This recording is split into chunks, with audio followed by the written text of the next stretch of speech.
Pute de vieux! Quelle obsession poursuit donc Charles Herman, ce séduisant retraité de 73 ans? Un article de presse vient de révéler des éléments qui ravivent un passé qu'il pensait avoir oublié. Un passé douloureux, dans lequel la mort tragique de sa sœur, 52 ans plus tôt, est peut-être liée à une abomination remontant à la Libération. La clé du mystère réside sans doute au Lys Blanc, une paisible maison de retraite du Haut-Var. Il s'y fait admettre en tant que pensionnaire pour mener son enquête de l'intérieur et régler ses comptes.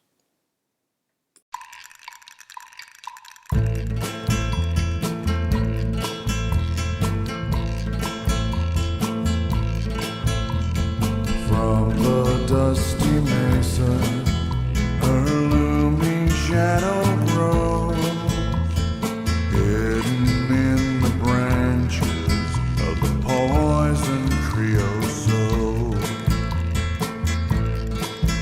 She twines her spines up slowly towards the boiling sun, and when I touched her skin, my fingers ran with blood.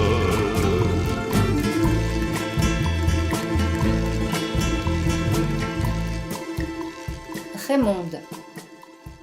25 décembre 2015. Nous venons de terminer le déjeuner. Toujours exceptionnel le déjeuner de Noël, même si avec mon dentier baladeur je n'ai pu déguster la dinde que sous une forme mixée dont l'apparence tirait plutôt sur la pâté pour chien. La purée de marron s'est montrée un peu ardue à avaler, mais le goût y était, et puis ça change des menus habituels. On a eu droit à une tranche de foie gras, accompagnée d'un verre de champagne, servi dans une flûte en verre, s'il vous plaît. La plupart de mes compagnons de vieillesse sont déjà partis faire leur sieste. Ce n'est pas parce que c'est Noël que les organismes résistent mieux à la fatigue, surtout après 80 printemps. En général, après le déjeuner, tout le monde s'écroule. Les uns dans leur lit où les ont ramenés les aides-soignants, les autres avachis dans leur fauteuil roulant, soutenus par leur ceinture de contention. On est pourtant quelques-uns à regarder distraitement le journal de 13 heures sur l'écran plat de la grande salle de vie, comme ils disent. Ce mardi de Noël est riche de catastrophes et de folies en tout genre. Coiffure savamment travaillée, le présentateur cravaté aux couleurs du studio égrène sereinement les nouvelles, avec le débit et le phrasé imposés par la chaîne, le regard inexpressif braqué sur son prompteur. Sourire de circonstance figé, il pourrait aussi bien nous réciter la recette authentique de la bûche de Noël façon grand-mère, comme si le monde tournait rond, comme si toutes les infos se valaient. J'apprends ainsi que j'ai eu de la chance, hier soir, de passer au travers du pic d'infarctus de 22 heures, redoutable d'après les statistiques. 2 tranches de foie gras, un verre de sauterne, une caille farcie, un coup de rouge et paf, l'infarctus juste avant d'attaquer la bûche. Puis il revient sur le résultat des élections régionales, le FN grand vainqueur du premier tour avec 6 millions de voix tout de même, et enchaîne avec un égal manque d'empathie sur l'agression de 2 pompiers en Corse, le saccage d'une salle de prière musulmane où des exemplaires du Coran ont été brûlés, et l'insupportable nouvelle mode qui consiste à refourguer ses cadeaux de Noël sur Internet avant de les avoir déballés. Ces chers petits sont tellement gâtés pourris. Puis la nouvelle tombe, un fait divers parmi d'autres, pour les 6 millions de téléspectateurs endormis devant leur télé. Pour moi, un coup de poing à l'estomac. Un septuagénaire disparaît en mer. Recherché par la police depuis sa disparition d'une maison de retraite du Var, l'homme, âgé de 78 ans, avait embarqué sous sa véritable identité sur un ferry opérant la liaison entre Marseille et Alger. Sa voiture, demeurée seule dans la cale après que toutes les autres aient débarqué, a immédiatement inquiété l'équipage. On a recherché en vain son propriétaire à bord, jusqu'à ce qu'un couple témoigne l'avoir vu errer en pyjama la nuit, vers 23 heures, sur le pont arrière du navire. Un mot a été trouvé dans la cabine qu'il occupait seul : « C'est fini, j'arrête ». Le message, authentifié depuis par un graphologue de la police, était signé Charles Herman. L'émotion me serre la gorge, j'ai du mal à refouler mes larmes, je n'arrive pas à y croire.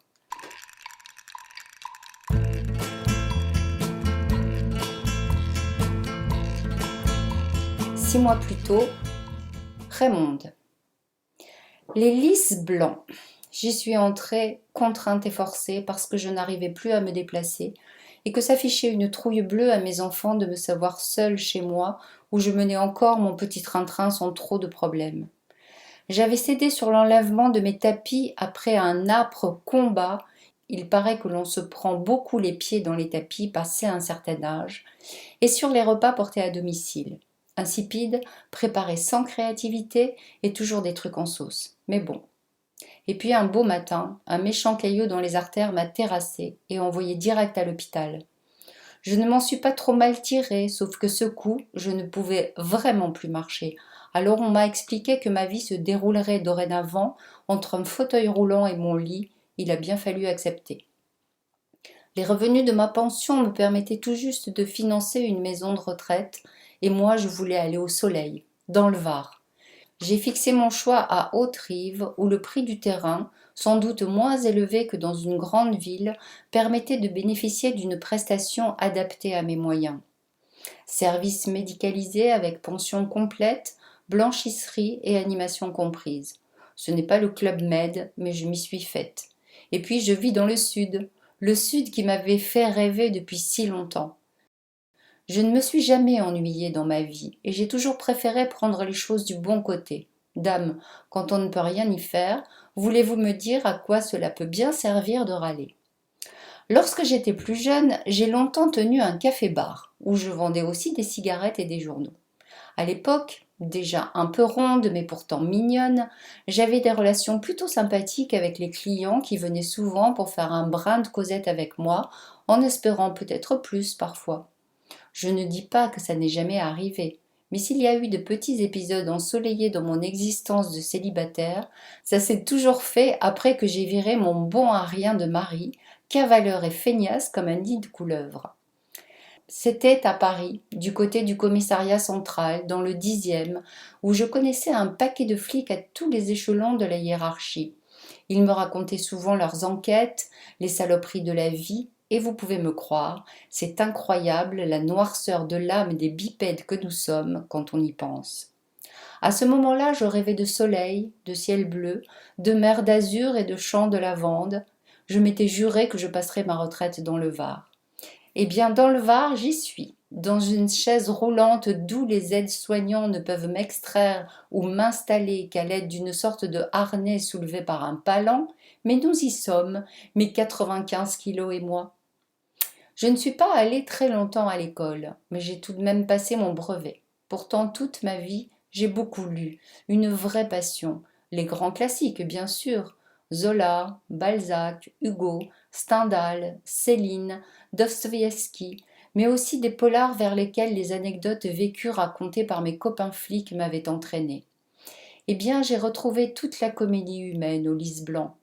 Et il faut le dire, passer la désolation de côtoyer au quotidien des grabataires et des gens atteints de démence sénile, ici réside une communauté pleine de surprises, de tendresse et de drôlerie, sans parler des amourettes des petites aides-soignantes. Quand on connaît l'âme humaine comme je la connais et qu'on sait observer, il y a de quoi ne pas s'ennuyer ici. J'aperçois Nicole piloter son fauteuil électrique pour s'approcher de moi en louvoyant entre les tables et les résidents endormis sur leurs chaises. Je connais Nicole depuis quelques années. Nous avons sympathisé au fil du temps, et du temps, nous n'en manquons pas ici. Elle fait un dernier virage gracieux en pesant d'un doigt léger et adroit sur le petit levier qui permet de commander le véhicule. Elle se gare à côté de moi, face à la grande baie vitrée qui domine la vallée, du haut de la colline couverte de pins toujours verts. Elle a un sale truc, Nicole. Une maladie dégénérative qui la prive progressivement de tous ses muscles. Elle n'a plus que sa main gauche pour piloter son fauteuil.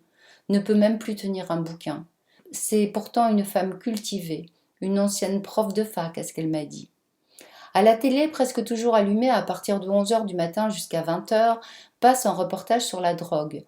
On voit sur l'écran un jeune délinquant, les mains menottées dans le dos, qu'un flic fait monter dans une voiture de police en lui protégeant la tête du plat de la main. Un souvenir remonte. Je vous ai déjà raconté cette histoire, Nicole ? J'oublie souvent les anecdotes dont je me régale à faire le récit, ça passe bien le temps, Mais comme la plupart du temps les autres oublient aussi, cela n'a pas beaucoup d'importance. C'était du temps où j'avais mon café-bar. J'avais remarqué toute une bande de petits jeunes qui menaient un micmac bizarre, toujours à la même heure, installés au fond de la salle, derrière un gros pilier de soutien contre lequel j'avais calé une armoire de rangement pour ma vaisselle. Les mômes prenaient un coca et faisaient leurs affaires, en se passant de petits paquets sous la table. Bref, je croyais qu'ils faisaient un trafic de cigarettes, jusqu'au jour où je me suis aperçue qu'ils vendaient du shit, ces petits cons. Les cigarettes, j'avais rien dit, mais là, c'était trop. Ce jour-là, il y avait le dealer, un jeune adulte, la vingtaine, je dirais, et son client dont la mine de conspirateur l'aurait fait repérer à 100 mètres. Je les y virais tous les deux avec pertes et fracas. Un peu trop de fracas, sans doute, parce qu'un de mes clients flics qui s'apprêtait à entrer dans le bar avait assisté à la scène. Et ça n'a pas loupé. Il a alpagué les deux loustics. Le lendemain, un lieutenant que je connaissais bien est venu me voir pour me poser tout un tas de questions. Il cherchait les complices, les petits revendeurs. Mais je n'ai jamais voulu dénoncer les mômes. Ils avaient quoi, 15 ans peut-être? Je trouvais qu'il fallait leur laisser une chance.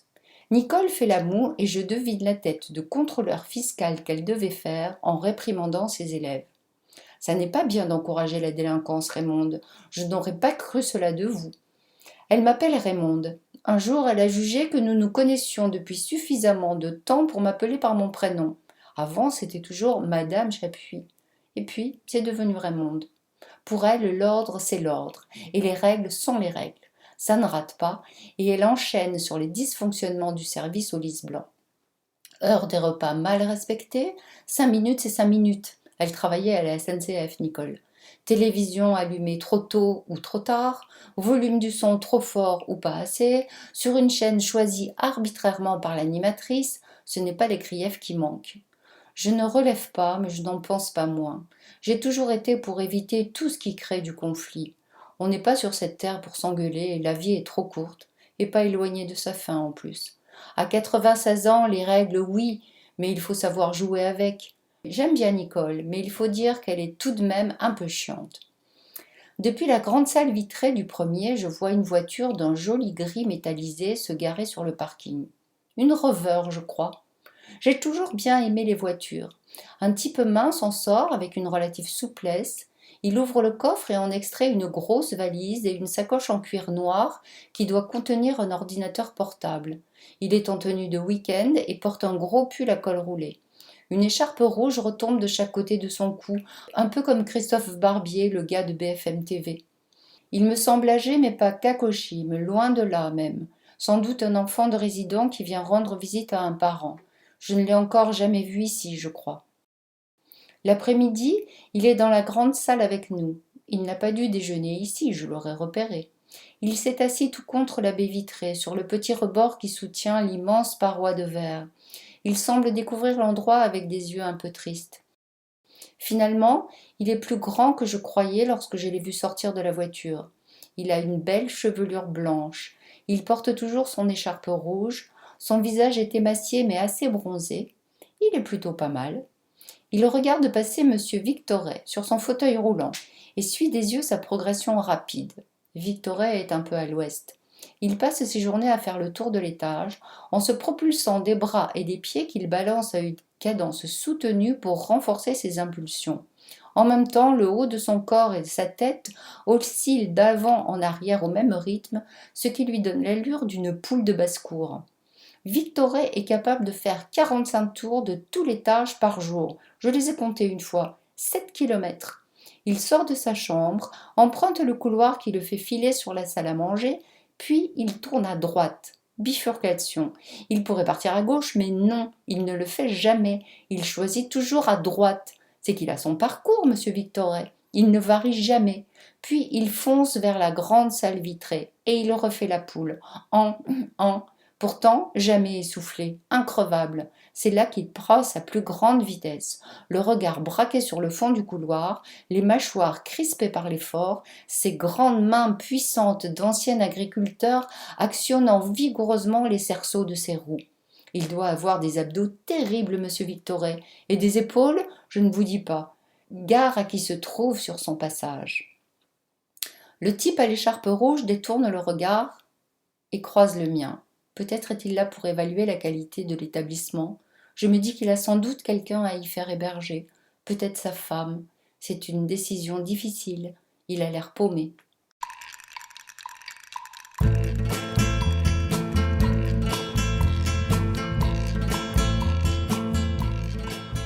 Charles.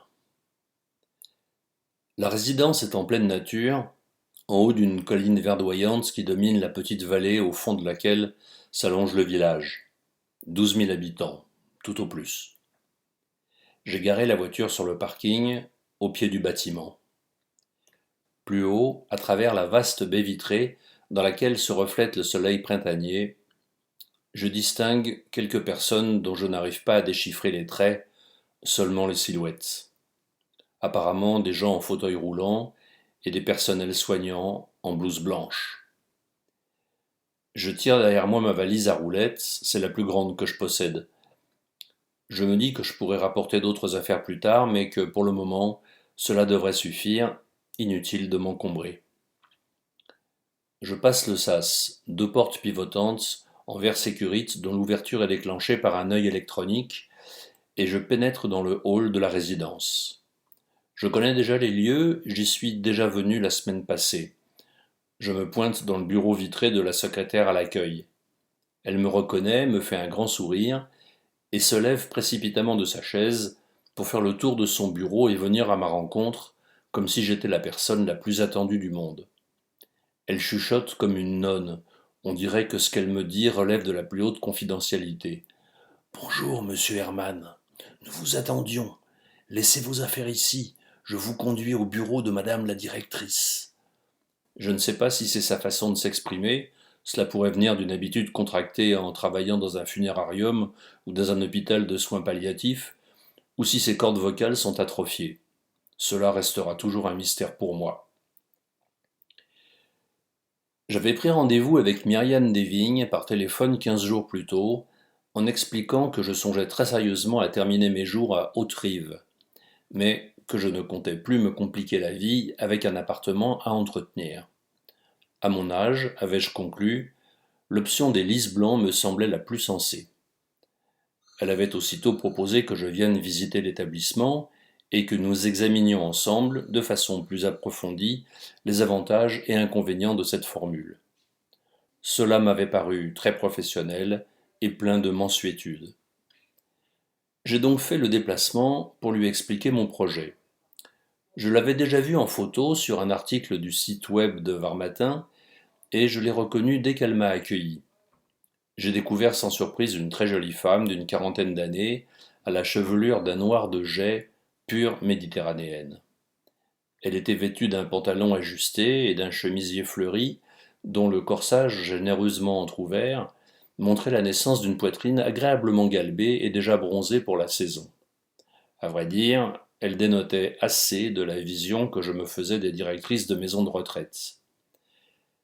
Elle aussi a semblé étonnée par ma démarche, car je suis plutôt en forme pour mon âge, et elle a tenté de m'expliquer que si je tenais absolument à basculer dans une nouvelle vie, j'ai apprécié sa formule de fossoyeur, il existait des résidences hôtelières équipées d'une assistance médicale, avec système de portage de repas, de blanchisserie et de ménage, qui pouvaient assurer plus agréablement la transition entre ma vie actuelle et ma vie en EHPAD. Vous savez, en général, les gens ne sont pas pressés d'entrer en maison de retraite. Je savais tout cela, lui avais-je répondu, mais j'avais mûrement réfléchi. Pas de famille, aucune attache. Encore en forme, oui, mais pour combien de temps? Alors, je préférais anticiper et m'installer définitivement là où j'avais vécu ma jeunesse, dans une structure où je pourrais m'enfoncer marche après marche dans les affres du grand âge. C'est une façon de voir les choses, avait-elle dit, songeuse. Oui, c'est une façon, mais je pense qu'au moment de la dégringolade, la douche sera moins froide. Ensuite, nous avons fait rapidement le tour de la maison. Elle m'a montré les salles de vie, dont la grande vitrée du premier étage, une salle à manger joliment décorée, la salle de kiné et le salon de coiffure. Elle a terminé la rapide visite par une chambre occupée. Je lui ai dit que cela me convenait. Elle m'a dit qu'elle me rappellerait dès qu'elle aurait de la place. On raconte beaucoup de bêtises sur les listes d'attente en maison de retraite. Tout dépend du prix qu'on peut y mettre. Au-dessus d'un certain loyer, des chambres disponibles, il y en a plus qu'on croit.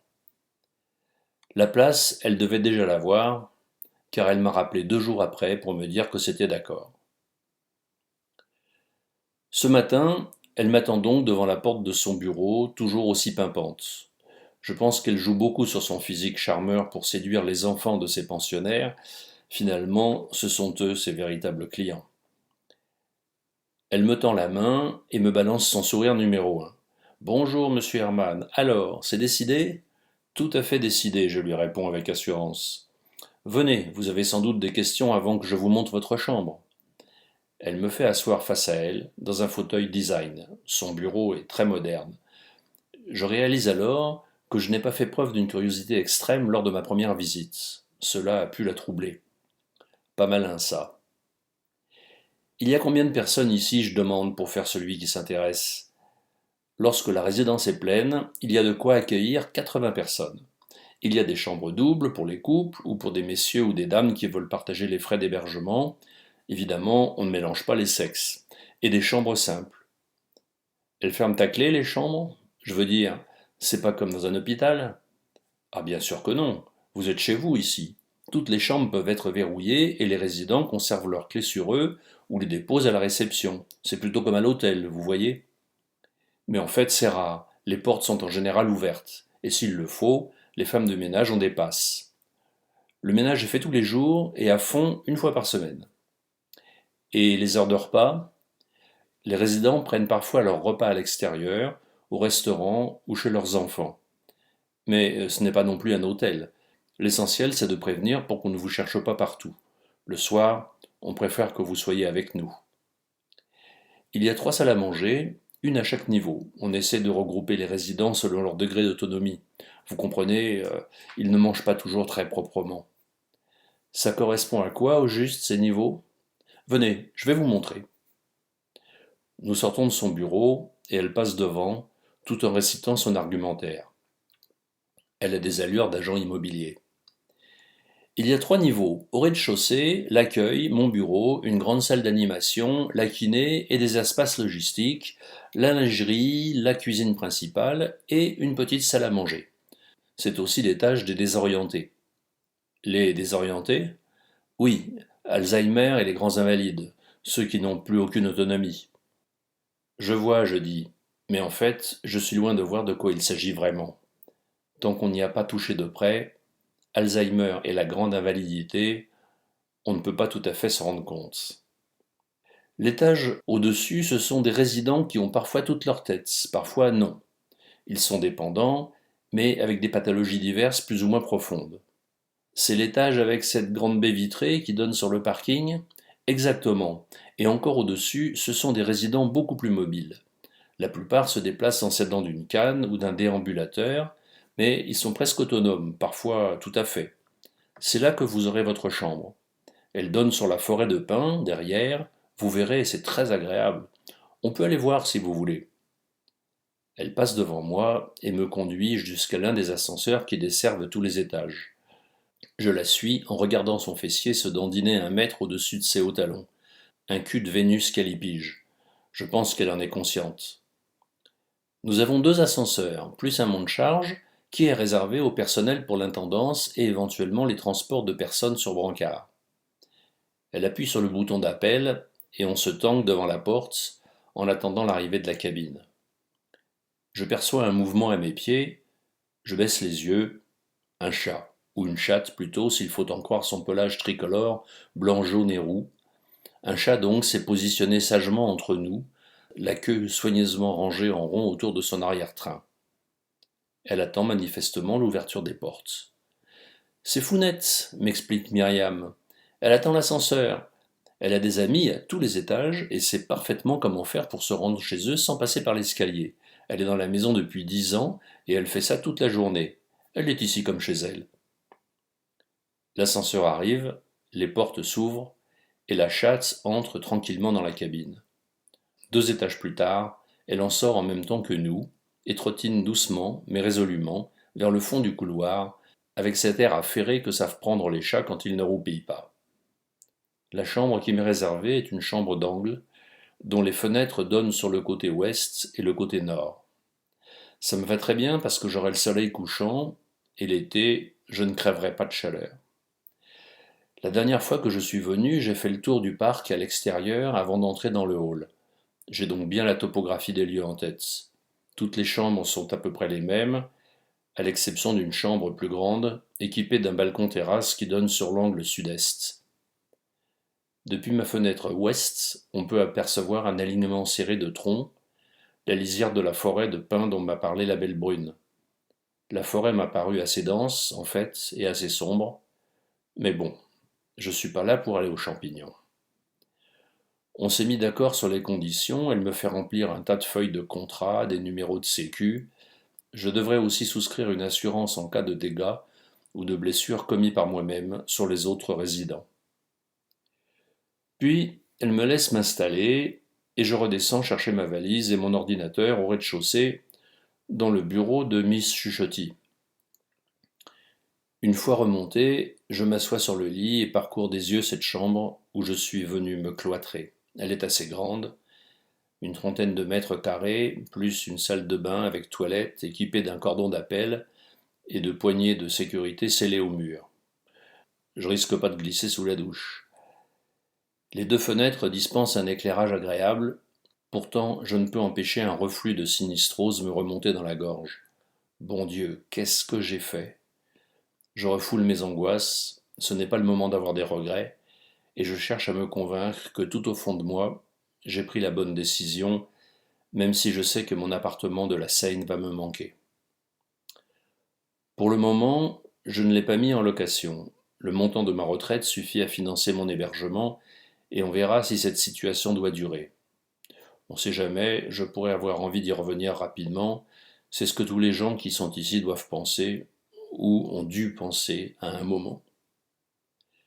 Je vide mes valises, range mes vestes, chemises et pantalons dans la penderie, et ma lingerie dans une commode assortie aux boiseries du plumard médicalisé. Même maquillé en lit d'hôtel, il reste assez peu coquet avec ses 4 roulettes et son système de sommier articulé. Puis, je colle au mur quelques photos que j'aime bien, je mets mon ordinateur en marche, et je sélectionne une playlist de morceaux jazzy de ma discothèque pour créer une ambiance moins déprimante. Je m'assois sur le lit et je parcours le livret d'accueil. Ah, voilà ce que je cherche, la procédure pour établir la connexion Internet. Je tapote mon clavier, ça marche.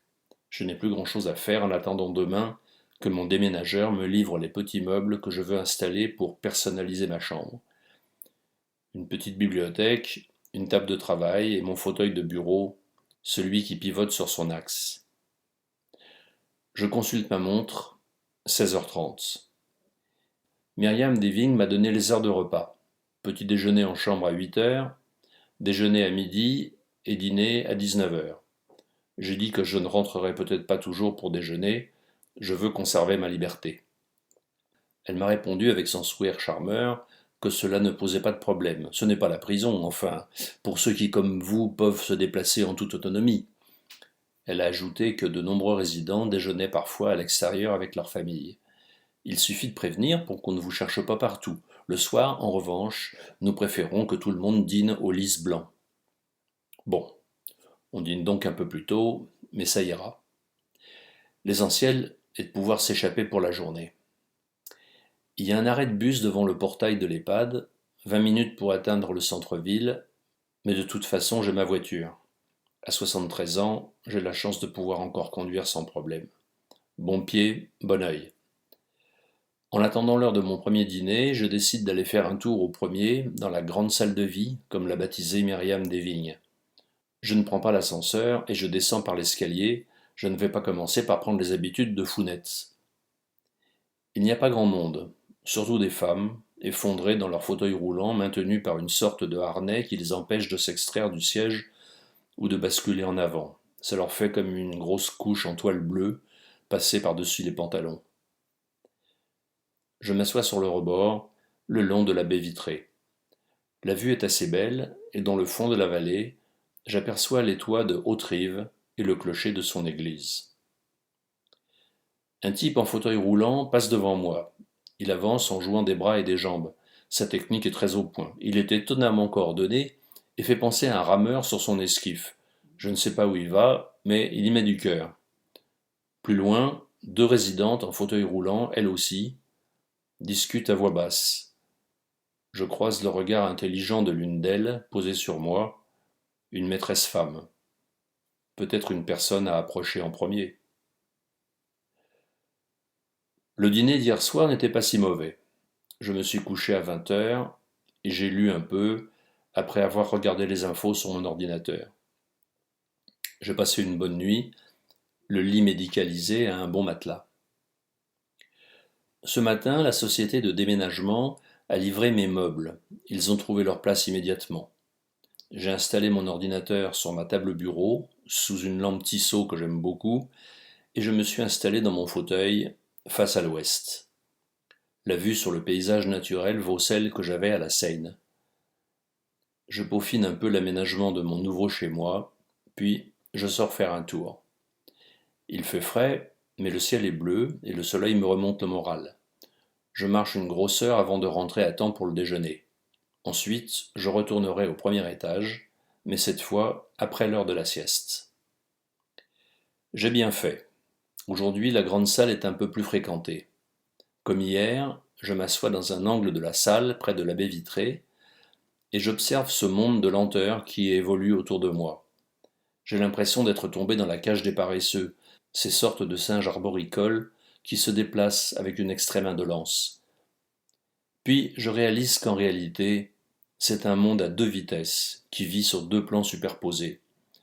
Je regarde se mouvoir les jeunes soignants qui me paraissent bouger en accéléré, et derrière, les vieux, fonctionnant au ralenti. C'est comme dans ces films à effets spéciaux où les nuages défilent 5 fois plus vite que les personnages de premier plan. Il y a aussi la bipolarité des âges, avec des gens très jeunes et d'autres très âgés, et entre les deux, les familles en visite. C'est déprimant. Ce spectacle m'impose une vision de moi-même dans quelques années. J'essaye de me projeter vieux. Comment accepter cette évocation repoussante de moi-même avec un déambulateur, une couche, un dentier? Pour la plupart, les membres du personnel sont sympathiques. Des gens investis dans leur travail, pleins d'affect, de gentillesse et de tact. Les sourires ne sont pas forcés, ces gens aiment leur métier et ils aiment les autres, c'est une évidence. En bas, à l'accueil, j'ai revu plusieurs fois la secrétaire hôtesse. « Alors, vous êtes bien installé ?» me chuchote-t-elle comme si elle me proposait une cochonnerie. « Vous vous plaisez ici ?» « Super !» je lui réponds en levant le pouce. La plupart des filles sont cool, des gamines de 20 à 30 ans en général. J'ai tout de suite appris à distinguer les couleurs de leur tenue, blouse blanche pour les infirmières, rose pour les aides-soignantes, bleue pour le personnel de service et verte pour les femmes de ménage. J'ai revu les 2 femmes d'hier, toujours en grande discussion. Celle aux cheveux blancs a pendu au bras de son fauteuil un cabas d'où dépasse la couverture d'un gros livre. Demain, j'irai me présenter. Quelque chose me dit que je pourrais commencer par là. Je remonte dans ma chambre avec le sentiment d'être empégué dans un corps de zombie. J'ai l'impression de peser des tonnes. Pour un type comme moi qui marche plusieurs heures par semaine pour rester en forme, c'est tout à fait déprimant. Il faut que je me secoue un peu. J'irai déjeuner en ville demain, histoire de changer d'air. Au moment d'entrer dans ma chambre, un ange traverse mon champ de vision. Elle tourne vers moi un visage bouleversant de beauté. Elle irradie la douceur. Elle n'est pas jolie, c'est au-delà. Son sourire lumineux et bienveillant, et ses grands yeux verts m'éblouissent. Elle est en blanc, c'est une infirmière. Je déchiffre le prénom sur le badge de sa blouse. Elle s'appelle Priscilla. Elle est à peindre, par Botticelli. Je pousse la porte de ma chambre et j'atterris dans mon fauteuil de bureau, comme sur un nuage ouaté. Je branche ma musique et mon regard se perd dans l'océan de chlorophylle qui inonde ma fenêtre. Devant mes yeux, encore sous le choc de l'émotion, flottent les traits renversants de Priscilla.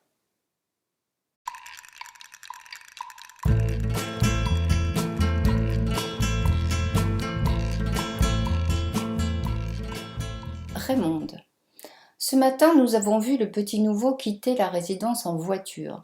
Il ne semble pas être rentré pour déjeuner, à moins que nous l'ayons raté, mais la Rover n'est plus sur le parking. Confirmation. Vers 15 heures, on le voit se garer et entrer dans le bâtiment. Il arrive dans la salle de vie par la gauche, ce qui veut dire qu'il n'a pas pris l'ascenseur. En entrant dans la vaste pièce largement inondée de lumière, il jette un regard circulaire qui se fixe sur Nicole et moi, c'est nous qu'il cherche. Bonjour, mesdames, je peux ? Il montre une chaise vide à côté de nous. Bien sûr, fait Nicole avec un sourire de grande mondaine habituée aux rondes jambes. Vous êtes chez vous. Il prend la chaise et s'assoit, une jambe croisée sur son autre genou. Je remarque qu'il porte un pantalon demi-saison aux plis impeccables, joli tissu. Ce type dénote ici. Je pense que c'est à moi d'ouvrir le bal, dit-il en souriant. Le bal, il en a de bonnes. Ça fait un bail que je n'ai pas dansé.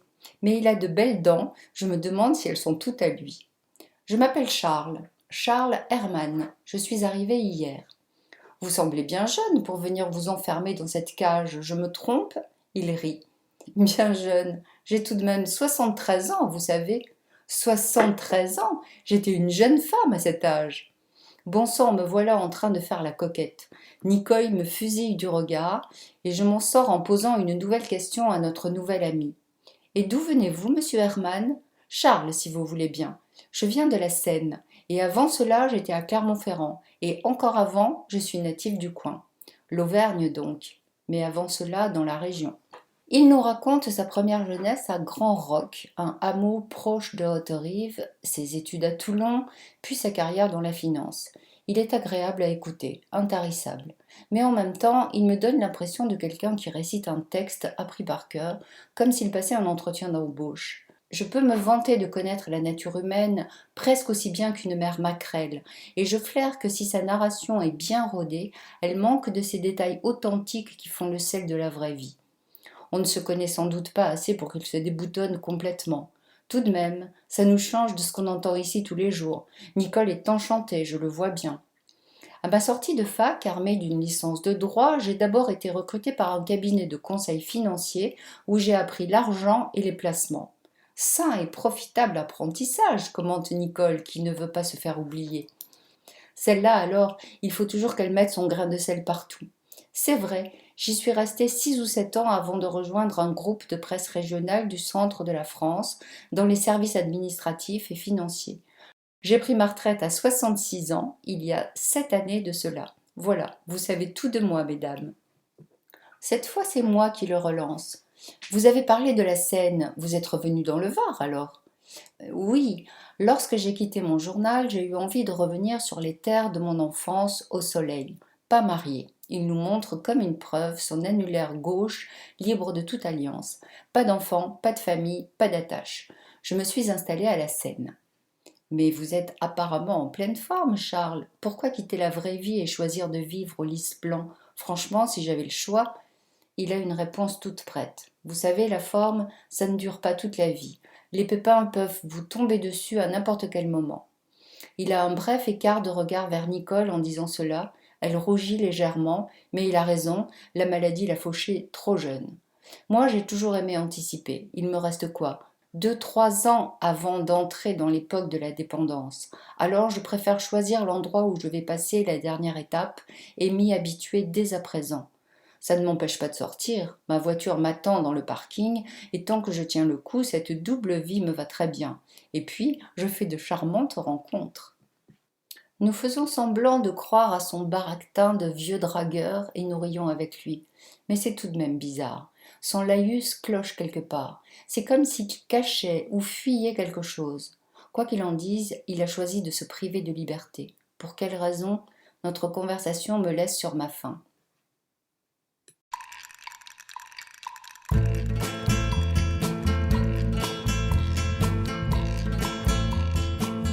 Charles. J'avais raison. Excellente entrée en matière. Nous avons discuté tout l'après-midi, je n'ai pas vu le temps passer. La femme en fauteuil électrique est une accidentée de la vie, comme on dit.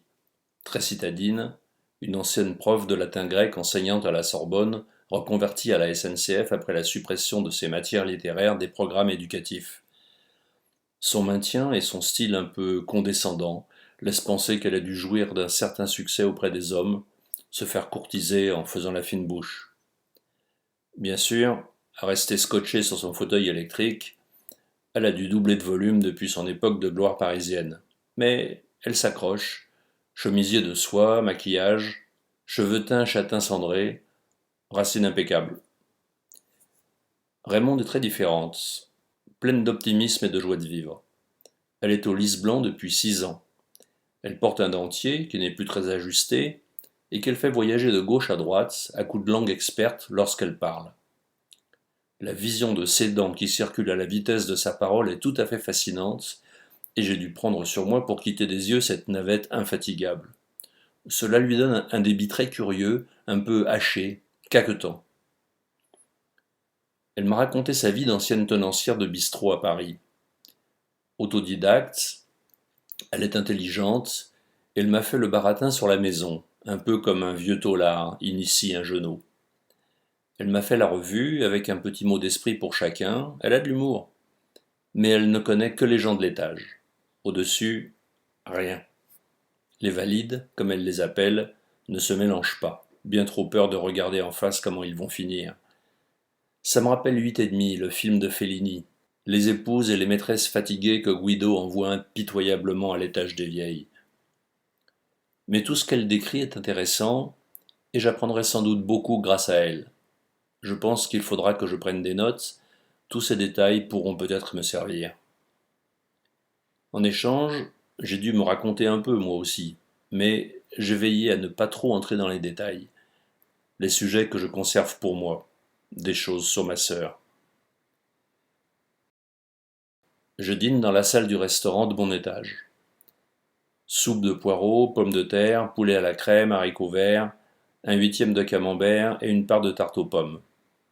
Le vin n'est pas mauvais, mais l'animatrice m'a confié que je pouvais prendre à table avec moi mon propre vin si je le souhaitais.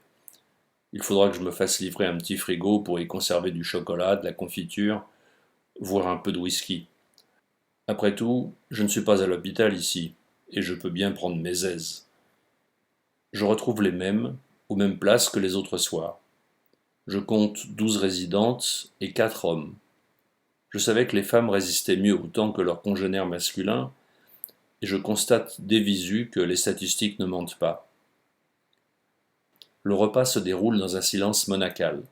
Personne ne parle à personne, pourtant certains d'entre eux se connaissent depuis longtemps. Ce ne serait pourtant pas difficile d'engager la conversation, nous sommes 4 par table. Les hommes ont été répartis pour optimiser la mixité, mais bien entendu on peut changer si on demande. Ma voisine de droite a chipoté avec son dessert et a fini de dîner. Elle se tamponne les coins de la bouche délicatement avec sa serviette et se lève sans un mot, ni un regard pour nous. Elle va se coucher. Soudain, l'un des vieux de la table d'à côté se met à produire des bruits de gorge épouvantables. Il gesticule, s'accroche des 2 mains au rebord de la table, renverse assiette et verre, hoquette, boucan de tous les diables. Une infirmière se précipite, c'est Priscilla, mon ange. Et en même temps, je vois Founette démarrer à fond de train, terrorisée. Mais qu'est-ce qu'elle fout ici, cette chatte? Vous savez bien qu'elle n'a pas le droit d'entrer dans le réfectoire. Le vieux est tout rouge et donne l'impression de suffoquer. Il roule des yeux exorbités comme ceux d'un goujon qu'on sort de l'eau. J'ai l'impression que ses traits ont gonflé. Oui, maintenant, il ressemble à lui-même, mais version Halloween. Priscilla lui fait une injection et lève les yeux vers moi pour s'apercevoir que je la dévisage comme si je voyais la Madone. Elle rougit légèrement, et moi, gêné, je replonge le nez dans mon assiette. L'antihistaminique fait son effet, et le gars se calme, mais il est drôlement secoué. On le ramène dans sa chambre. Allergie aux poils de chat. J'ai bien cru qu'il allait crever. Plus trop envie de rester à table. J'accélère et termine mon dessert en quelques cuillerées vite avalées. J'ai envie de faire un tour dans le parc avant de retrouver ma chambre et mon bouquin. J'ai tout de même un mot poli pour les 2 autres convives en quittant la table. Bonsoir mesdames, faites de beaux rêves. Comme j'en ai l'habitude à présent, j'emprunte l'escalier pour descendre au rez-de-chaussée. Il me reste 1 heure avant qu'il verrouille le sas d'entrée. En arrivant au premier, la lumière s'éteint brusquement. Panne? Non. Quelqu'un rallume une demi-minute plus tard. J'entends « C'est rien, c'est Elliot ».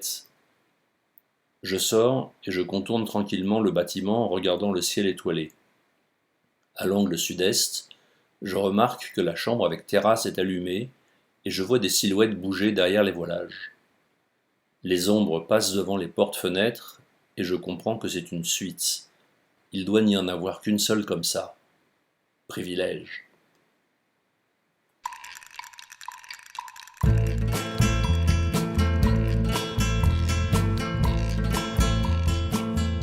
Raymond. Je ne comprends pas que Charles passe ses journées au premier à fréquenter des grabataires. À son étage, au second, il trouverait des gens plus autonomes et à l'esprit plus clair, des gens avec lesquels il pourrait discuter, partir faire un tour en ville même, boire un canon dans un bistrot. Ah, ce que j'aimerais pouvoir vider un verre au comptoir. Mais pour le moment, on dirait qu'il ne s'intéresse qu'à nous, les vieux croutons déglingués.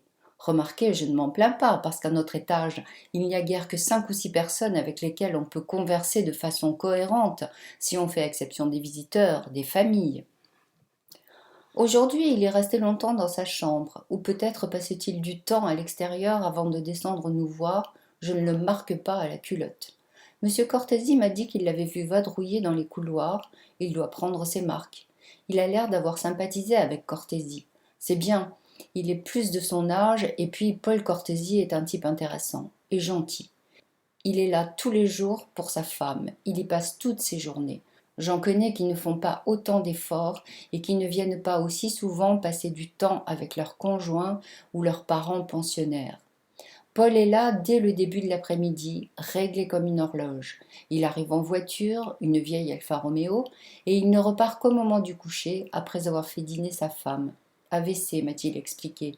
Ça reviendra peut-être un jour, mais pour le moment, elle est incapable de lever le coude et de tenir une fourchette. Chienne de vie. Elle a à peine 70 ans, Madame Cortési. On a pas mal parlé de Charles avec Nicole. Je lui ai dit que j'aimerais bien en savoir un peu plus sur lui. On n'a que ça à faire ici, les cancans. Nicole ne pense pas comme moi. Elle a le respect de la vie privée. Elle n'aime pas fouiner, réserver. Eh bien, tant pis, je creuserai toute seule. Tiens, le voilà, justement. Bonjour, Charles, je vous ai vu sortir ce matin. Il devait faire bien frais. Mon petit tour de marche quotidienne, 1 heure par jour, jamais plus, mais jamais moins. Ça me maintient en forme. J'ai trouvé un parcours sympa qui passe à la lisière de la forêt. J'ai même fait des photos d'oiseaux. Des photos d'oiseaux ? Oui, cela doit me venir de mon père. Il était photographe professionnel autrefois. Lorsque j'étais gosse, j'étais fascinée par son métier. J'ai conservé ses appareils, mais on ne trouve plus aussi facilement de pellicules de nos jours. Je faisais mes tirages moi-même. Mon Dieu, ça remonte à la guerre. Il devait faire les mariages, des portraits. Les photos de cette époque sont tellement belles et tellement pleines de nostalgie. C'était un pionnier, effectivement. Il photographiait tout, mariage, baptême, visage. Il faisait un peu de reportage même sur la fin de la guerre. C'était aussi un photographe de la nature, c'est ce que j'aimais le plus. J'ai encore des tonnes de clichés noirs et blancs de paysages, d'arbres, d'animaux en tout genre. Je vous en montrerai quelques-unes un jour. Avec plaisir, Charles. Mais dites-moi, vous étiez fils unique ? Son visage se fige et son sourire enjoué s'efface brusquement. Non, j'ai eu une grande sœur autrefois, mais elle est morte à 25 ans. Moi, j'en avais 13. Oh, je suis désolée, Charles, je ne voulais pas. Il fait un court geste, balaye l'air, la fatalité. Ça n'est pas de votre faute, Raymond, vous ne pouviez pas savoir. Elle était malade. Pourtant, à la maison, on ne parlait jamais de sa maladie. Un jour, lorsque j'avais 11 ans ou à peu près, j'ai vu l'image d'une femme soignée pour un cancer dans un magazine. Et un peu plus tard, en fouillant dans les archives de mon père, je suis tombée sur un cliché de ma sœur parmi ses trésors photographiques. Je n'avais jamais vu ce portrait terrifiant. Madeleine devait avoir une 15aine d'années. Elle avait le crâne complètement chauve et j'ai compris. À l'époque où il a pris cette photo, je devais avoir environ 3 ans. Et je n'avais aucun souvenir d'elle dans cet état, bien évidemment. Sur l'image, elle semblait anéantie. C'est Nicole qui a raison. J'ai déconné à poser mes questions. Charles est tout triste maintenant. Mais je ne pouvais pas savoir. Je me suis permis de poser ma main sur la sienne. Il ne l'a pas retirée. Je suis désolée, Charles. C'est vrai, je regrette. Mais en même temps, je suis choquée par la morbidité du geste du père. et je ne peux me retenir de poser encore une question, je suis indécrottable. C'est lui qui a fait cette photo horrible de Madeleine? Mais pourquoi? En général, on ne cherche pas à conserver les souvenirs des malheurs qui frappent sa famille. Peut-être par réflexe professionnel, je ne sais pas. Il avait la manie de tout photographier. J'aurais aimé la connaître avant son concert. Charles se tait et laisse couler de longues secondes. Sous le coup de l'émotion, j'ai les larmes aux yeux et je respecte son silence. Puis il lâche, comme une pierre brisant la surface lisse d'un lac sombre. Elle s'est suicidée en se pendant dans la grange.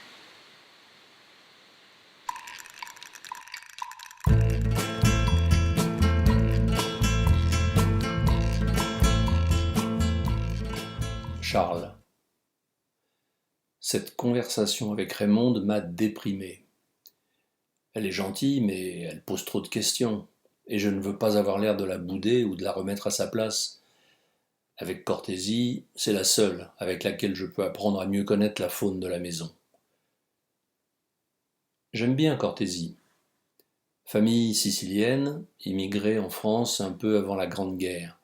C'est un ancien pharmacien, son officine est encore opérationnelle dans la grande rue de Haute-Rive. Il l'a vendue quand sa femme a fait son AVC. Nous nous appelons par nos prénoms, c'est venu très vite, et naturellement. Il sait tout de la maison et connaît de nombreuses anecdotes qu'il raconte très bien. Nous sommes assis tous les deux, un peu en retrait dans la grande salle de vie. Il me brosse un tableau pas toujours rose de la vie de résident. Je pourrais vous en dire, vous savez, ces vieux sont étonnants, ils retombent en enfance et suivent leurs pulsions complètement désinhibées. Parfois, cela donne de drôles de situations. Un aide-soignant m'a dit qu'une fois, il avait retrouvé 2 résidents du second étage dans le lit d'une femme de 82 ans, et elle était d'accord. Il est ressorti de la chambre en vitesse. Mais, vous savez, il naît aussi de vraies histoires d'amour. Faites bien attention, il rit. Un petit jeune comme vous risquez de faire des ravages ici. Eh bien, ça promet. Mais il poursuit son tour d'horizon. Cette fois, il est passé en mode sombre. Ses propos sont plus durs, amers. Il me raconte des anecdotes dramatiques, des crève-cœurs. L'évadé, c'est le mot, qui s'est échappé accroché à son fauteuil roulant et qui n'a été retrouvé que le lendemain matin sous un abribus frigorifié. Ceux qui attendent leur famille toute la journée, persuadés qu'ils ont été placés là par erreur et qui croient qu'on va les en sortir, ceux qui ne voient jamais personne, abandonnés par leurs enfants, ceux qui ne se considèrent plus comme des résidents, mais comme des détenus. Il me rapporte ces nombreux témoignages, recueillis au fil du temps, auprès de ceux du premier étage. La valse des aides-soignantes, déstabilisante et qui limite les échanges, les petites misères du quotidien qui alimentent le sentiment de détresse et d'abandon, la nourriture fade, le manque d'intimité, la porte de la salle de bain grande ouverte pendant la douche, l'inconfort de ne pas pouvoir aller aux toilettes quand on en a envie. Et puis, il y a des résidents auxquels on s'attache, me dit-il avec un bon sourire. Il a dû voir qu'il me figeait le bourdon. Même si les contacts sont parfois devenus impossibles avec eux. Regardez Elliot. Vous voyez qui c'est? Je fais non de la tête. Mais si, une petite femme menue, chauve, avec un nez crochu et une voix un peu stridente. Elle se balade en fauteuil toute la journée dans les couloirs du premier étage. Cette description me dit quelque chose, j'ai dû l'apercevoir effectivement plusieurs fois. Je crois voir, oui.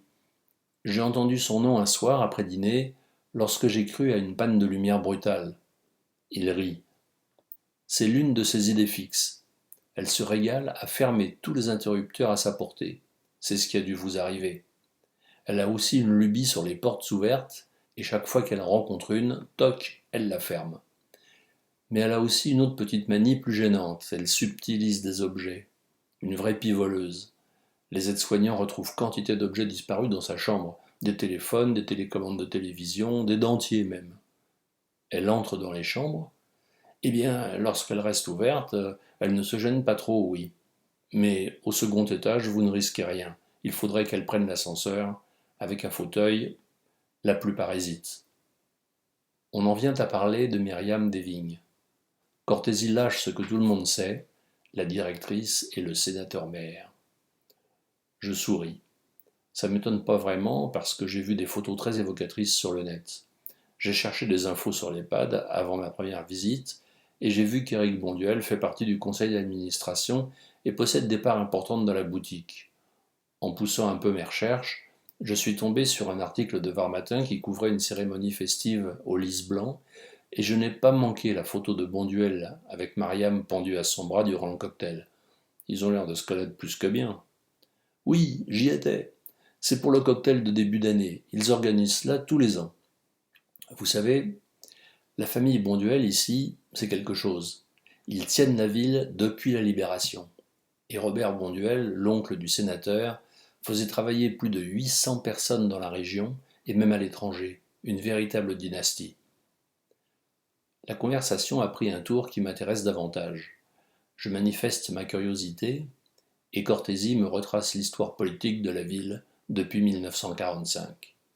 Le premier grand homme de la famille a été Archibald Bonduel, un vrai résistant celui-là. Il a fait sauter des ponts et tout. Il restait dans le maquis au moins 1 an et demi, à ce qu'on dit. C'est une légende. Il avait un frère, Aldebert. Lui, c'est moins exposé, mais il fallait bien qu'un homme reste à la maison, pas vrai? À la fin de la guerre, c'est Aldebert qui a monté l'entreprise. En tout cas, à la Libération, tout Haute-Rive n'en avait que pour son héros, Archibald. Cela n'est pas étonnant qu'il ait été élu maire. Ensuite, ils se sont passés le flambeau de père en fils, ou d'oncle en neveu. Ça a toujours été quelqu'un de la famille, à la tête de la ville. Comme l'entreprise prospérait et faisait travailler de plus en plus de monde, ils ont pris de plus en plus d'influence dans toute la région. Aujourd'hui, Éric est sénateur, et je crois bien qu'il tient aussi les rênes de l'entreprise. Il a tout de même été obligé de céder sa place à la mairie l'année dernière, après la loi sur le non-cumul des mandats. Il a préféré rester au Sénat. Mais il a passé le pouvoir à sa fille Anaïs. Elle était au conseil municipal, bien sûr. Bien sûr. Et cela n'a été qu'une formalité de la mettre en place dans le siège de son propre père. Mais personne n'est dupe. C'est toujours lui qui dirige la ville. Et qu'est-ce qu'en pensent les Hauts-Trivois? Eh bien, ils votent pour lui, pardi. Personne n'a envie de chagriner le premier employeur de la ville et l'un des plus gros du département. Robert Bonduel, c'était son père. Il est ici, n'est-ce pas?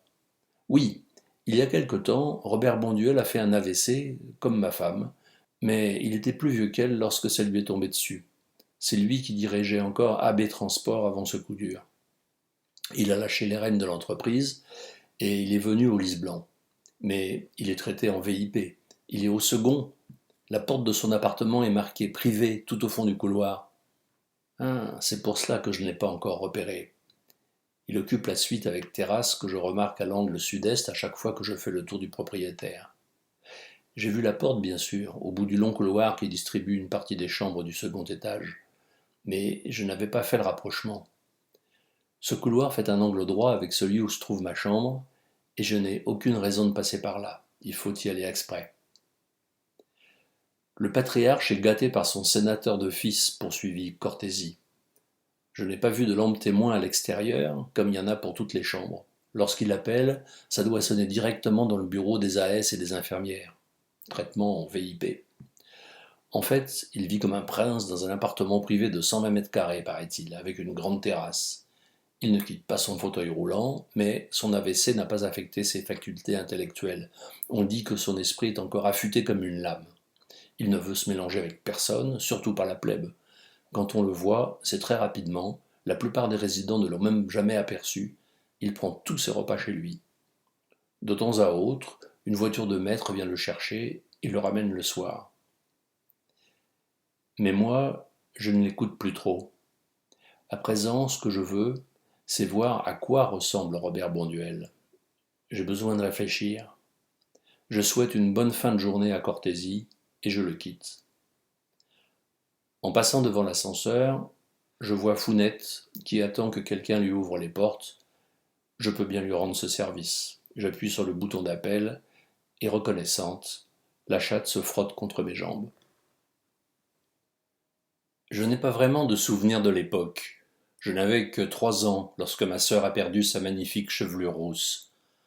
En réalité, je ne l'ai jamais connue rayonnante et heureuse, comme elle semblait l'être sur certaines photos de famille prises par mon père, et où il l'avait saisie pleine de vie jusqu'à son adolescence, jusqu'à sa maladie. Plus tard, j'ai vu une autre photo de Madeleine, complètement chauve, prise par mon père. Il y avait sa marque professionnelle au dos du cliché. L'image avait probablement été saisie à l'hôpital, car je n'ai pas reconnu l'intérieur de notre maison à l'arrière-plan. Sur le cliché, elle paraissait âgée d'une quinzaine d'années. J'avais déjà vu des images de cancéreux, des adultes et des enfants, le regard triste et les yeux cernés bordés de sombre. Pour moi, le crâne d'une femme chauve était synonyme de maladie grave. J'en ai été traumatisé. J'ai replacé cette image de mort dans le carton où je l'avais trouvée au milieu de centaines d'autres photos. Je ne l'ai plus jamais regardée avant de revenir à Haute-Rive, mais elle m'a hanté toute ma vie. Mes premiers vrais souvenirs de ma sœur remontent à mon 7e anniversaire, ou à peu près. Les cheveux de Madeleine avaient repoussé, mais à présent elle les tenait coupés courts à la garçonne. Sa maladie l'avait rendue très instable. Elle passait de longs moments, plongée dans une sorte de prostration douloureuse, puis parfois son mal-être surgissait dans un spasme du corps, incontrôlé, accompagné d'un long et déchirant soupir. Sa maladie l'avait fragilisée au point qu'elle était devenue terriblement craintive. Sa détresse faisait mal à voir. Ma mère et moi étions les seuls à pouvoir la prendre dans nos bras. Elle ne se laissait jamais toucher par personne d'autre, et s'affolait comme une petite chatte sauvage dès qu'on posait la main sur elle. Je crois que Madeleine m'adorait, et je l'aimais énormément aussi. Elle était sans doute la personne au monde que j'aimais le plus. Pourtant, depuis sa maladie, elle ne m'avait jamais parlé vraiment, ni à moi, ni à personne, si ce n'est pour exprimer des sensations primaires et des besoins vitaux. Elle le faisait alors en utilisant des phrases simples, contenant très peu de mots, et qu'elle prononçait très distinctement. J'ai faim, j'ai soif, il est tard, j'ai sommeil, disait-elle sans chercher à former une phrase plus longue, même élémentaire. Parfois, un sourire éclairait son visage lorsqu'un rayon de soleil venait caresser sa peau ou qu'un chardonneret entrait dans son champ de vision pour picorer. Regardez comme il est beau, prononçait-elle alors en le montrant du doigt. Mais cet état de grâce ne durait jamais longtemps, et elle retombait aussitôt dans son apathie habituelle. Jamais je n'ai plus lui parlé de sa maladie, et jamais elle n'a souhaité l'évoquer. À la maison, le sujet était tabou, et à 10 ou 12 ans, je ne m'étais jamais senti le courage de l'aborder franchement avec mes parents. Bien plus tard, j'ai fait des recherches et questionné plusieurs médecins pour tenter de comprendre comment son cancer avait pu entraîner un tel refus de vivre et même de parler. On m'avait expliqué que les réactions des malades pouvaient s'avérer très différentes, question de personnalité, de caractère. On m'avait parlé de choc post-traumatique, de dépression profonde. Ensuite, ce fut un long calvaire pour elle, sans doute. Elle ne s'en est jamais vraiment sortie. Elle s'est laissée aller dans une longue descente mortifère jusqu'à son suicide. J'étais dévasté. 5 ans plus tard, j'ai quitté le village pour faire mes études de droit à Toulon. Je n'ai emporté que quelques livres, une photo de mes parents et de ma sœur, une guitare sur laquelle je m'évertuais à reproduire Bebop, Lula et autres souvenirs qu'on entendait alors à la radio. Il y avait aussi dans mes maigres bagages un petit coffret en bois précieux que mes parents avaient offert à Madeleine et dans lequel elle cachait ses secrets d'adolescente avant sa maladie, le seul souvenir tangible de ma grande sœur. J'avais trouvé cette boîte quelques jours après son suicide et l'avais conservée comme une véritable relique. Elle ne contenait pourtant que des objets sans valeur, des bêtises de jeune fille romantique.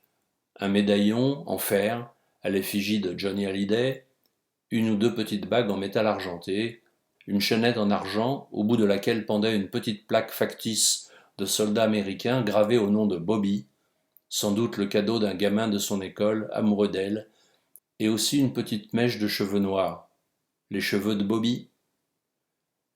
Toulon m'avait bien plu. J'y avais fait quelques copains, peu nombreux, car je ne m'attache pas facilement, et je réussissais assez bien mes études de droit.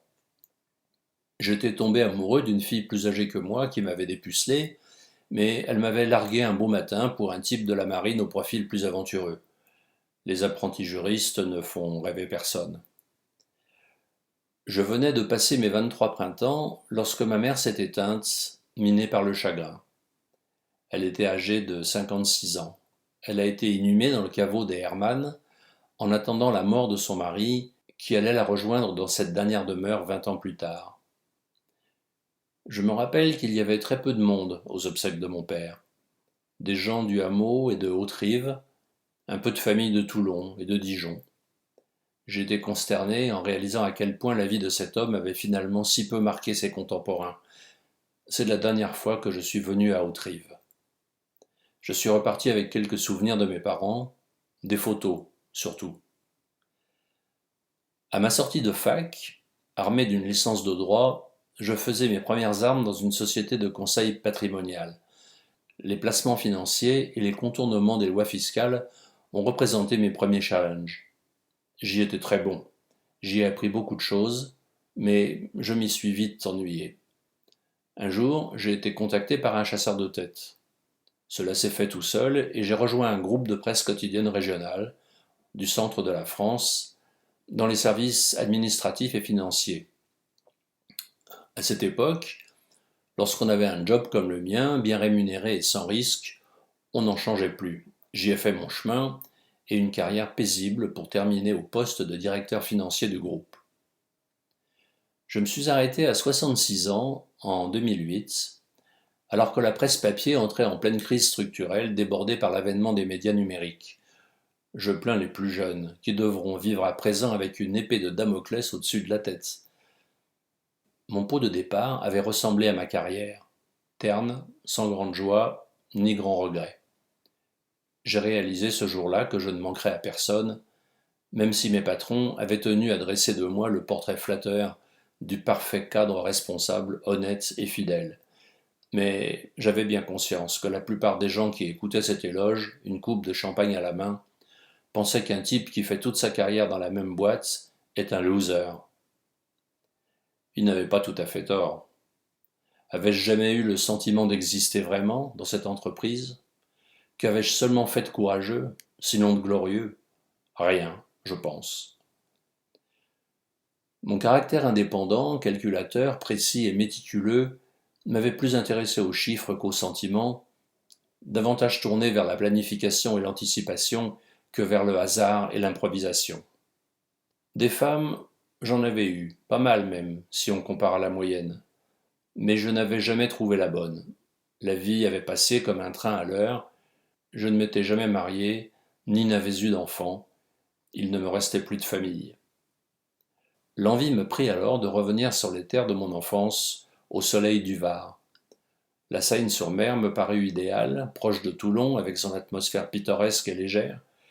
Je m'y suis installé rapidement, dans une résidence entourée de pins, au dernier niveau d'un petit immeuble de 3 étages. J'y ai acheté un appartement, vue sur mer, où j'ai aménagé une pièce en bureau. J'y passais le plus clair de mon temps, lorsque je n'étais pas dehors. Je m'entretenais physiquement par de longues marches, le long du littoral. Je m'intéresse à tout, même si les chiffres et mon goût pour la stratégie restent mon terrain de jeu favori. Je m'étais inscrit dans 2 clubs où je pratiquais avec un certain succès échecs et bridge. Il n'y a pas si longtemps, j'y avais même fait quelques conquêtes, des veuves.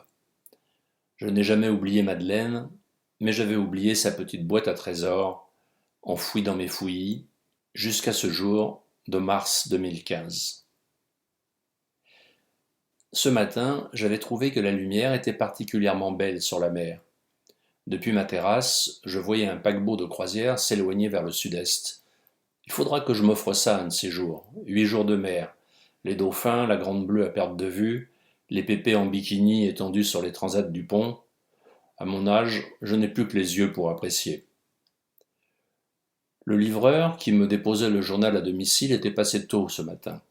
On n'était pas obligé de fournir ce service aux lecteurs à mon époque, et ils allaient au kiosque acheter le canard. Maintenant, des kiosques, il n'y en a plus. J'ai déplié le journal en sirotant mon petit noir. Dans le grille-pain, une tartine était en train de brûler et dégageait une odeur de carbone âcre. Je me suis levé pour mettre fin à l'incendie, quand mon regard a été attiré par un fait divers. Le titre était racoleur. Qui est vraiment la mère de Haute-Rive? J'ai parcouru le début de l'article en diagonale et je me suis étonné. D'ordinaire, les journalistes ne se mouillent pas autant, surtout en attaquant pleine bille une élue, même d'une toute petite ville. Je suis revenu au début pour lire le papier de façon plus attentive. Mon étonnement s'est confirmé car l'élue en question se trouvait être la fille de l'ancien maire, Éric Bonduel, forcé de démissionner de ses fonctions l'année passée depuis la mise en application de la loi relative au cumul des mandats. Le papa avait en effet choisi de rester au conseil départemental et au Sénat.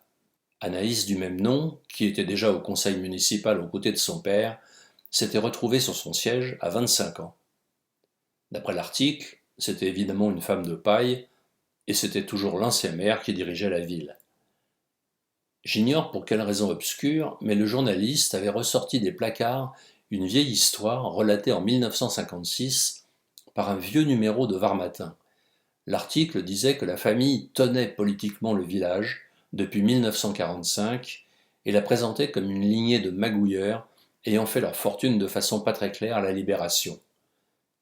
Éric Bonduel, petit-fils d'Archibald Bonduel, héros de la Résistance, élu premier maire de la ville à la fin de la guerre, et neveu de Jacques, son successeur à la mairie, aurait bénéficié de ce tremplin pour s'enrichir considérablement et gagner une influence notable dans l'économie et la politique locale.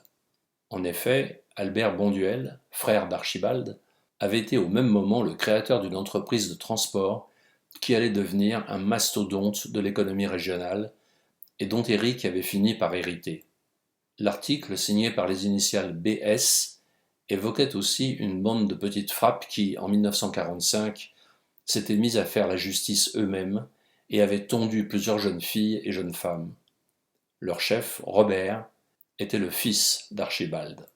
Le journaliste évoquait une époque pleine de fiel et de ressentiment, de jalousie et de frustration, où les désirs de vengeance et les règlements de compte pullulaient, et où les plus bas instincts étaient à la fête. Mais le jeune Robert, chef de la bande, auréolé de la gloire de son héros de père, ne doutait de rien. Le lieu, la date et les fêtes m'avaient ramené douloureusement 70 ans en arrière. Il me rappelait cette photo obscène de ma sœur au crâne chauve, et un doute subit m'a soudain tordu l'estomac, me faisant rendre mon petit déjeuner. Où avais-je fourré cette boîte? Ce carton dans lequel j'avais entassé en vrac les photos les plus précieuses que mes parents conservaient, les souvenirs de la famille. Je l'avais rapporté après le décès de mon père, sans vraiment me replonger dans ses archives, puis je l'avais oublié. En quittant Clermont-Ferrand, j'avais dû l'arranger avec d'autres objets que je me promettais de trier et de reclasser un jour, mais je ne l'avais jamais fait.